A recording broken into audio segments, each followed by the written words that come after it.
Hello mga kumari! Ayan, dahil nandito na tayo sa Pilipinas, magsanay tayo sa pagkaing abot kaya at super tipid.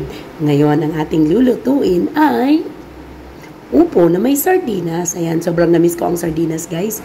Dahil meron man sa Saudi pero hindi siya ganun kasarap katulad dito sa Pilipinas. Kaya eto na, nagluluto na tayo. Nagisa-gisa na tayo ng bawang, onions, kamatis at tapos ilalagay na natin ang ating sardinas. Ayan mga kumare. Ayan, mag-aantay lang tayo ng mga ilang minuto. Tapos ilalagay na natin ang ating magic upo. Ayan, gulay-gulay muna tayo mga kumare kasi baka lalo tayong tumaba dahil jobless tayo. Ano ba yan? Ang hirap pala maging jobless. Ayan na, ilalagay na natin ang ating upo para makakain tayo ng gulay na may sardinas today. Ayan, masarap po yan dahil kasama yan ng pagmamahal. Ayan mga kumari ko dyan sa Jeddah. Ayan, namimiss nyo na ba to?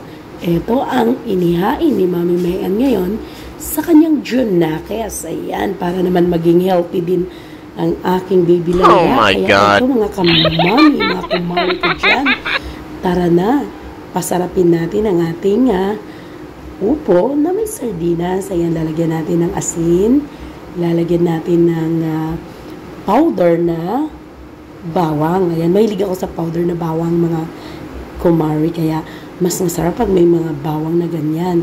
O pagkatapos lagyan natin ng bell powder. Ayan, mali-mali na yung mga kumari. Ang mga sinasabi. Ayan tayo eh. Ayan, tapos lalagyan natin siya ng kaunting asin. Ayan, para masarap. At of course, may magic na panimpla tayo. Ayan, hindi natin ipapakita. Pero si Yum Yum yan. Yum Yum Yum. Bagong discovery ko dito sa Davao City. Kaya eto na. Tapos na natin ang ating ulam. Mga kumari, isimmer lang natin ng sandaling-sandali yan. Dahil hindi naman kailangan na lutong-luto yung upo. Yan ang number 1 advice ni Kumari Mayan. Kailangan daw simple lang. Ayan, maingay pa yung kapitbahay natin dahil may aso tayo dito sa kabilang bahay. My goodness. Ayan, kaya pagpasensya nyo na kung minsan hindi nyo naririnig ang inyong kumari. Ayan, tapos ayan, isi-simmer lang natin ng sandali at pagkatapos ay lalagyan natin yan ng tubig. Kaya para sa masarap na siya. Ayan, tapos imikos-mikos na yan mga kumare para maging lalong mas masarap. Ayan, mikos-mikos. Oh my God! Ayan, para tingnan natin kung tama na yung timpla. Para tama na agad ang ating pagluluto. Ayan, muntik na matapos. Isisimmer muna natin ng mga ilang sandali, mga kumare, para talagang okay na siya. At pagkatapos, lagyan na ulit natin ng kunting tubig kasi para medyo may sabaw-sabaw ng kaunti. Tapos, pakukuluin lang natin ng kaunti para naman mga kumari ay magiging masarap ang ating ulam na napakasimple lang at napakatipid. Ayan, kunting halaga lang, makaulam na tayo.